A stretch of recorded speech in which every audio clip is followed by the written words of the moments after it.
dipersembahkan oleh lainnya yang pada intinya boleh melakukan kritik ataupun argumen jika berbeda ataupun menunjukkan dengan lebih jelas mengapa program yang dimiliki lebih unggul dibanding yang lainnya.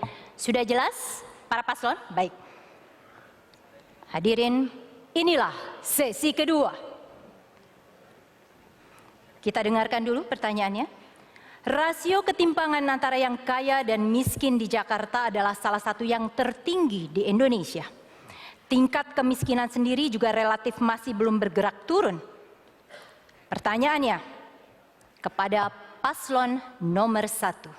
Dalam waktu 2 menit, jelaskan langkah yang akan Anda ambil untuk solusi masalah tersebut, terutama dalam menciptakan lapangan pekerjaan dan mengurangi dominasi penguasaan aset agar ketimpangan dan kemiskinan bisa secara konkret dikurangi. Silakan.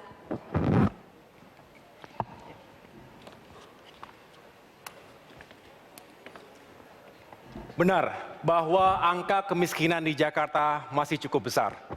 Ada 360.000 atau 128.000 keluarga yang tergolong miskin dan kurang mampu. Disitulah mengapa Agus Silvi menawarkan program bantuan langsung sementara. Ingat, sementara. Ini artinya adalah memberikan bantuan meyakinkan keluarga miskin dapat makan. Kami berkeliling, bergerilya ke lapangan, menemui banyak masyarakat yang makan sehari-hari pun masih sulit. Yang kedua, kami ingin juga meyakinkan bahwa tidak hanya mereka diberikan bantuan sementara, tetapi secara ekonomi, secara makro, kita ingin meningkatkan pertumbuhan, economic growth with equity, berkeadilan.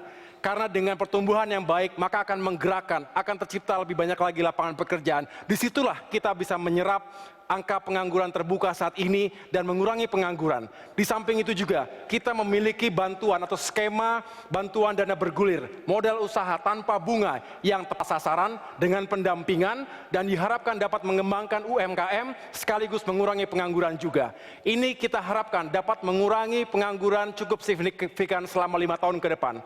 Yang ketiga, kita juga ingin dengan program-program infrastruktur yang kita angkat, yaitu program rumah rakyat untuk mengatasi backlog perumahan 300.000 unit di Jakarta. Ini harapannya juga semakin menyerap tenaga kerja. Dari program yang kami tawarkan tersebut, paling tidak ada 114 item unit usaha yang bergulir. Ini adalah sebagai ripple effects dari program-program tersebut. Dengan demikian, kita berharap bahwa lapangan pekerjaan di Jakarta semakin terbuka, masyarakatnya semakin baik, memiliki daya beli yang baik pula, dengan sendirinya ketimpangan akan menurun. Kita tahu bahwa masalah ketimpangan, Gini rasio masih cukup tinggi, dan ini harus kita selesaikan dengan cara menarik simpati dari mereka yang sudah luar biasa hidupnya untuk membantu saudara-saudara kita yang lemah. Terima kasih.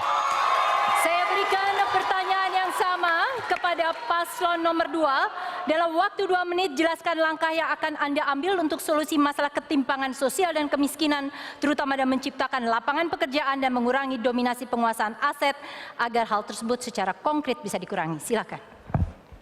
Ya, memang kita akui Gini rasio di DKI lebih tinggi daripada nasional. Tapi kita jangan lupa, tahun 2013 ketika kami masuk ke DKI, perbedaan Gini rasio di DKI dengan nasional itu jauh sekali, 0,43 dan 0,41. Nah sekarang kita sudah 0,41 dan 0,4. Lalu kita juga mengatakan pengangguran juga sama. Ketika kami masuk 2013, pengangguran itu 8,3%. Sekarang jadi 6%. Nah nasional itu hanya turun dari 5 ke 5 saja. Jadi itu yang kita harus melihat, gap yang berhasil kami turunkan begitu luar biasa. Orang bertanya, kok bisa diturunkan? Padahal Jakarta orang miskin selalu ada sama kita. Orang dari luar kota akan tetap datang, tetap terhitung miskin. Karena kami melaksanakan 6 program. Jaminan kesehatan, ini adalah tanggungan semesta. Siapapun mau masuk kelas 3 kami tanggung. Jaminan sekolah, sampai kuliah.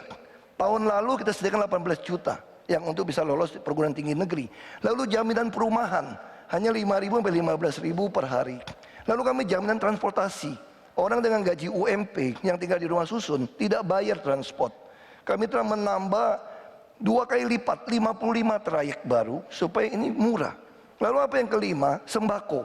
Harga beras menurut laporan Bank Indonesia paling stabil. 5 tahun terakhir. Karena kami memanfaatkan BUMD bekerja dengan baik. Memang cabai masih belum. Yang keenam, kami menawarkan modal usaha dengan pola bagi hasil. Kami modalin semua, nanti begitu dapat hasil, kurangin biaya, yang kerja dapat 80%. 20% untuk kami, yang setelah anggotanya banyak, 20% ini akan ditaruh di koperasi. Jadi kami tidak setuju melakukan bantuan langsung tunai, karena itu tidak mendidik. Kami seperti orang tua yang mendidik anak yang rajin harus kerja, yang tidak rajin tidak boleh dapat. Demikian program yang mengatasi itu semua. Saya langsung pertanyaan yang sama kepada paslon ketiga. Dalam waktu 2 menit, jelaskan langkah yang akan Anda ambil untuk solusi masalah ketimpangan sosial dan kemiskinan, terutama dalam menciptakan lapangan pekerjaan dan mengurangi dominasi penguasaan aset agar hal tersebut bisa secara konkret berkurang. Bila tadi kita dengar, pasangan calon pertama memberikan ikannya, pasangan calon kedua memberikan kailnya. Ikan dan kail baik diberikan, tapi jika kolamnya masih ada, bagian kami menyiapkan, memastikan kolamnya masih tersedia. Di sini penting, apalah artinya ikan dan kail bila kolamnya habis? Karena itu justru yang menjadi penting bagian kita adalah kita tidak mendekati masalah kemiskinan semata-mata sebagai masalah sosial, tapi masalah peningkatan kesejahteraan. Kami bukan memerangi kemiskinan. Pendiri Republik ini tak pernah mengatakan memerangi kemiskinan. Mereka mengatakan memajukan kesejahteraan umum. Mereka mengatakan mencerdaskan kehidupan bangsa. Mereka tidak mengatakan memerangi kebodohan. Optimisme, pesan positif. Dan di sini yang kami hadirkan 44 pusat pertumbuhan ekonomi di Jakarta yang akan menumbuhkan lapangan pekerjaan. Karena itu program OKOC yang tadi disampaikan oleh Bang Sandi lebih dari sekedar menumbuhkan wirausaha. Ini adalah program untuk pertumbuhan ekonomi yang nanti akan menyiapkan lapangan pekerjaan. Yang kemudian tidak kalah penting, tidak bergantung semata-mata dari pemerintah. Jakarta adalah kota di mana perekonomian Indonesia berpusat. Kita gerakkan sektor swasta, bekerja bukan yang besar-besar saja. Sebagai contoh, Anda penjahit di kampung, maka umumnya melayani warga tetangganya. Kami siapkan programnya agar Anda menjahit di kampung, tetapi order yang Anda terima tersambung dengan perusahaan-perusahaan besar. Dengan begitu ada sambungan antara home industry dengan large scale industry. Lakukan itu di seluruh Jakarta, maka yang terjadi bukan sekedar pengentasan kemiskinan, bukan sekedar mengentaskan ketimpangan.